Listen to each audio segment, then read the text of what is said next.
तू ही रे माझा मितवा मालिकेच्या आजच्या भागात अँकर म्हणते या स्पर्धेचे विजेते ठरले आहेत सात्विक फॅशन म्हणजेच मिस्टर अर्णव राजे शिर्के. सगळेजण टाळ्या वाजवत असतात. सर्वांनाच खूपच आनंद झालेला असतो. ईश्वरी लगेच जाऊन अर्णवला मिठी मारते. इतक्यात देवसरे म्हणतात, थांबा, होल्ड डाऊन. रिझल्ट मध्ये थोडासा गोंधळ आहे. रिझल्ट चुकीचा लावलेला आहे. सगळेजण आश्चर्याने देवसरेंजवळ बघत असतात. मामा म्हणतो, आता काय परत याचं? देवसरे म्हणतात, आमच्याजवळ जो डेटा आलेला आहे त्यामध्ये अर्णवने आपलं डिझाईन कंप्लीट करायला 2 तास 25 सेकंड्स घेतलेले आहेत. म्हणजेच ठरवलेल्या वेळेपेक्षा 25 सेकंड जास्त.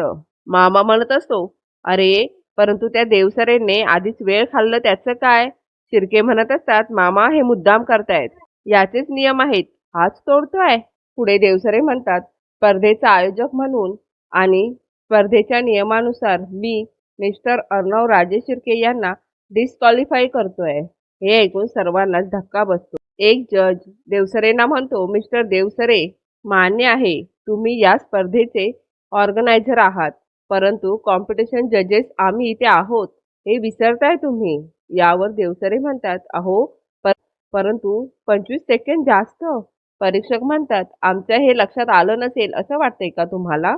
तुम्ही फक्त अर्णव राजे शिर्केंचीच वेळ चेक केलीत. अदर कंटेस्टंटने किती वेळ घेतलाय हे माहिती आहे का तुम्हाला? इतर स्पर्धकांनी सुद्धा 2 तासाच्या वरती वेळ घेतलाय आपलं डिझाईन बनवायला. त्यानंतर तेथे असलेले जजेस अर्णव राजे शिर्के यांना क्वालिफाईड डिक्लेअर करतात. हे ऐकून देवसरेंचं तोंड खाली पडतं. नम्रताला सुद्धा खूप राग आलेला असतो. अर्णवसाठी सर्वच जण टाळ्या वाजवत असतात. अँकर म्हणते, मेजर चॅलेंजेस येऊन सुद्धा त्यांनी हार मानली नाही. त्यांची मशीन डिसमेंटल केली गेली, परंतु त्यांच्या टीमने ती मशीन दुरुस्त केली आणि त्यांनी ती आणून दिली. त्यानंतर मिळालेल्या चिंध्यांमधून त्यांनी एवढं मस्त डिझायनर ड्रेस तयार केला. म्हणून ॲक्च्युली जजेसने त्यांना बोनस मार्क्स दिले आहेत. असं म्हणून अँकर पुन्हा एकदा अर्णव राजे शिर्के यांच्यासाठी टाळ्या वाजवायला सांगते. त्यानंतर जजेस अर्णवला एक प्रश्न विचारतात. इतक्या साध्या चिंध्या, इतका कमी वेळ, तरी सुद्धा इतकं छान आणि युनिक डिझाईन कसं काय बनवलं तुम्ही? याचं एक्सपिरेशन तुम्हाला कुठून मिळालं? अर्णव म्हणतो, थँक्यू सो मच. तुम्ही सर्वांनीच या डिझाईनला ॲप्रिशिएट केलं. आय होप आता काही ड्रामा नसेल. फायनली आम्ही विनर आहोत. तुम्ही सर्वांनीच पाहिलं असेल आज खूप काही घडलं. खूप प्रॉब्लेम फेस केले आम्ही. माझं मशीन डिसमेंटल करण्यात आलं. ते वेळेत इथे पोचलं नाही, त्यामुळे इन्स्पेक्ट झालं नाही. त्यात त्यांनी मला जे फॅब्रिक दिलं होतं त्या होत्या चिंध्या. बट या सगळ्यातून जे काही बनवलं ते सर्व तुमच्या समोर आहे. आणि बऱ्याच लोकांना प्रश्न पडला होता की मी हे जुनं मशीन का वापरतो म्हणून. नवीन मशीन वापरायचं सोडून जुनं मशीन वापरून मी असं नवीन काय करणार आहे? त्या मशीनशी माझे इमोशन कनेक्ट आहेत, कारण ते मशीन माझ्या आईचं आहे आणि मला असं वाटतं त्या मशीनमुळेच मी आज हे राऊंड जिंकू शकलो. म्हणजे एक कॉन्सेप्ट आहे, कुठलीही वस्तू तुटली, मोडली, तुटली, बिघडली तर ती फेकून न देता त्यापासून काहीतरी नवीन क्रिएट करायचं. तोच कॉन्सेप्ट मी इथे यूज केला. तुम्हा सगळ्यांच्या घरी आया किंवा आजी जुन्या वस्तू विकू देत नाही, त्यापासून काहीतरी नवीन तयार करतात. मी सुद्धा माझ्या आईला लहानपणी बघितलंय. तिच्या जुन्या साड्या किंवा खराब झालेल्या साड्या वापरून ती गोधड्या शिवायची. माझी आई नेहमी म्हणायची, आपली एनर्जी ही कोणतीही वस्तू क्रिएट करण्यासाठी वापरा, कुठली गोष्ट नष्ट करण्यासाठी वापरू नका. आई गेल्यानंतर मी आणि माझ्या ताईने खूप सहन केलं. तिच्या नावावर आम्ही कंपनी उभी केली. ती कंपनी फक्त कंपनी नाही, माझ्या आईची आठवण आहे.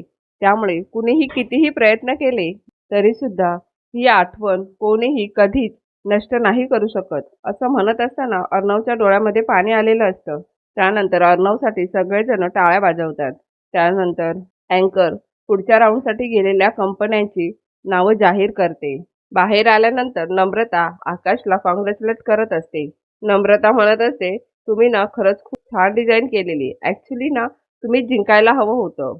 आकाश म्हणतो, इट्स ओके, क्वालिफाय झालो ना आपण. दुसरीकडे ईश्वरी सुद्धा अर्णवला कॉंग्रॅच्युलेट करत असते. अर्णव म्हणतो, खरं तर हे सगळं तुझ्यामुळे झालंय. ईश्वरी म्हणते, अहो सर, तुम्हाला माहिती आहे का, मी इथे उभी होते ना त्यावेळी मी बोलले. सर आठवा, लहानपणी तुम्ही तुमच्या आईला जुन्या साड्यांच्या चिंध्या घेऊन गोधड्या बनवताना नाही बघितलं का? यावर अर्णव म्हणतो, तू सिरियसली असं बोलली होती? ईश्वरी म्हणत असते, हो सर. अर्णव म्हणतो, मग मला तुझी बडबड ऐकायला आली असं समज. ईश्वरी म्हणते, सर, अहो आपल्या दोघांमध्ये कसलं बढिया कनेक्शन आहे ना? ईश्वरी म्हणते, म्हणजे माझी बडबड. लगेच ईश्वरी थांबते आणि अर्णवला म्हणते, तर म्हणजे तुम्हाला ही सगळी माझी बडबड वाटली? त्यानंतर दोघं जण प्रेमाने एकमेकांशी वाद घालू लागतात. अर्णव लगेच ईश्वरीला आपल्या मिठीत घेतो आणि तिला कॉंग्रॅच्युलेट करतो. नम्रता इकडे म्हणत असते, मी आणि आकाश जिंकले पाहिजे होतो, परंतु इशू आणि जिजू जिंकले याचं जास्त वाईट वाटतं. पुढच्या स्पर्धेमध्ये ही तेथे पोहोचलीच नाही पाहिजे. बस. दुसरीकडे सौदामिनीला इकडे स्पर्धेमधील ते क्षण आठवत असतात. अर्णवने बोललेले शब्द सुद्धा तिला आठवत असतात. ही माझ्या आईची आठवण आहे. ती कोणीही कितीही बिघडायचा प्रयत्न केला तरी सुद्धा बिघडवू शकणार नाही. सौदामिनीला खूप राग आलेला असतो. सौदामिनीची खूपच चिडचिड झालेली असते. हे सर्व आठवून सौदामिनी खूपच चिडलेली असते. एवढ्यात तेथे ईश्वरी येते. ईश्वरी म्हणते, असंच हरल्यासारखं बघत राहावं लागणार आहे तुम्हाला आमच्या कंपनीकडे. सौदामिनी म्हणते, तू इथे काय करतेस? पुढे ईश्वरी म्हणते, आज सकाळपासून तुमचं काय चाललंय ना ते चांगलंच लक्षात येत आहे माझ्या आणि अर्णव सरांच्या. पण आम्हाला तुमच्या लेवलला जायचं नाहीये म्हणून आम्ही गप्प बसलोय. परंतु याचा अर्थ असा नाही की तुम्ही वाटेल ते कराल आणि आम्ही गप्प बसू. सौदामिनी देशमुख, अवकातीत राहायचं हेच सांगायला आली आहे मी इथे. सौदामिनी लगेच उठून उभी राहते आणि म्हणते, माझ्या ऑफिसमध्ये येऊन मलाच धमकी द्यायची हिंमत कशी झाली तुझी? यावर ईश्वरी म्हणते, एक तो चोरी आणि ऊपर से सीना चोरी. आम्हाला ना ही स्पर्धा सच्चाईच्या जोरावर जिंकायची आहे आणि पुन्हा तुम्ही आमच्या आड आलात ना तर वाईट पस्तावाल. सौदामिनी म्हणते, मला तुझी फालतू बडबड ऐकण्यात काही इंटरेस्ट नाहीये आणि माझ्याजवळ तेवढा वेळही नाहीये. ईश्वरी म्हणते, माझ्याकडे सुद्धा वेळ नाहीये. तुम्ही माझी दृष्टी घालवली तरी सुद्धा आम्ही गप्प बसलो, तेही सहन केलं. पण आज माझ्या सासूबाईंचं मशीन तुम्ही तोडलत. हे सगळं का केलत ना याचा जाब विचारायला आली आहे मी इथे ऑफिसमध्ये. सौदामिनी म्हणते, काय पुरावा आहे तुझ्याकडे मी मशीन तोडलं याचा? वाटेल ते आरोप करशील? यावर ईश्वरी म्हणते, पुरावे ना कोर्टाला लागतात, आम्हाला नाही. तुमची वाईट नियत ना तुमच्या डोळ्यात दिसते. आमच्या कंपनीवर वाईट नजर ठेवणाऱ्या बाईची नजर काय आहे हे आम्ही कधीच ओळखून आहोत.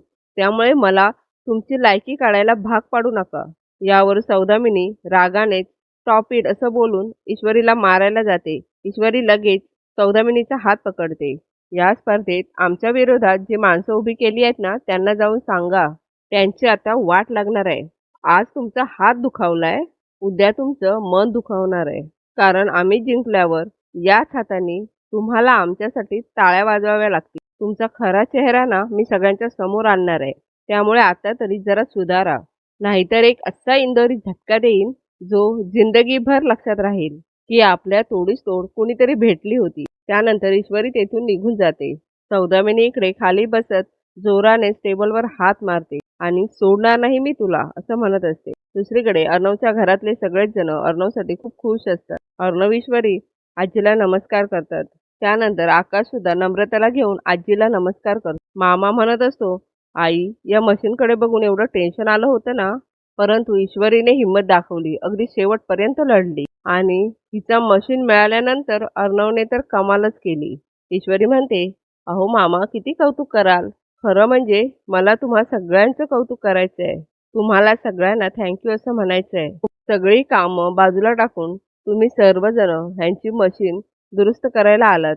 त्यामुळे तुम्हा सर्वांचे खरंच थँक्यू. अर्णव सुद्धा ईश्वरीला थँक्यू म्हणतो. नम्रता इकडे म्हणत असते, चला पुन्हा सुरू झालं.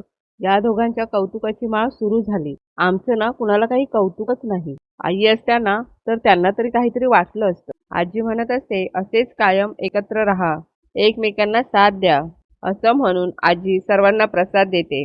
अर्णव प्रसाद नको असं म्हणत असतो, परंतु आजी म्हणते, अरे तुझ्या आईचे आशीर्वाद आहेत असं समज आणि मग घेशील ना. असं म्हटल्यानंतर अर्णव लगेच प्रसाद घेतो. आजी म्हणत असते, आज मी सर्वांसाठी माझ्या हाताने गोडाचं जेवण बनवणार आहे. सगळेजण आजीला अडवत असतात, परंतु आजी म्हणत असते, मी आज कोणाचंही ऐकणार नाही. यावर मामा म्हणतो, आई तुला बनवायचं आहे ना गोडाचं जेवण, मग तू कर आज गोडाचं जेवण, कारण कडू बोलायला आज येथे वल्लरी नाहीये. हे ऐकून आजी म्हणते, याला बघ किती आठवण येते तिची. अरे तिला तिकडे उचक्या लागल्या असतील. त्यानंतर अर्णव ईश्वरी फ्रेश व्हायला जातात. परंतु मामा अर्णवला थांबवतो आणि मामा अर्णवला म्हणत असतो, अरे मला वल्लरीवरनं आठवलं. मामा अर्णवला काहीतरी सांगायचा प्रयत्न करत असतो, परंतु त्याला काही समजत नसतं. अर्णव म्हणत असतो, काय झालंय मामा? काय सांगायचंय तुला? त्यानंतर मामा अर्णवला आपल्या रूममध्ये घेऊन जातो आणि तेथे पडलेले रक्ताचे डाग तो अर्णवला दाखवत असतो. अर्णव मामाला म्हणतो, मामा तुला काही लागलंय का? यावर मामा म्हणतो, मला काही नाही झालंय. मामा म्हणतो, अरे तो पासेसचा गोंधळ ज्या दिवशी झाला ना त्याच दिवशी हा डाग मला दिसला होता.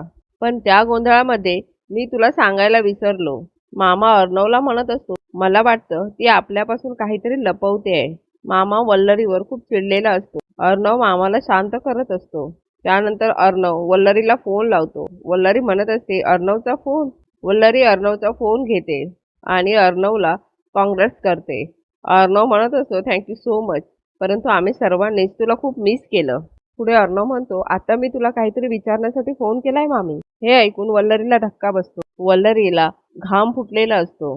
मालिकेच्या पुढील भागात ईश्वरी अर्णवला म्हणत असते, कितीही संकटं आली, कितीही सामना करावा लागला, तरी सुद्धा आपल्याकडून ही कंपनी कुणीही हिरावून नाही घेऊ शकत. आम्ही तुम्हाला शब्द देतो. ईश्वरी अर्णवच्या आईचा फोटो हातामध्ये घेऊन हे सगळं बोलत असते.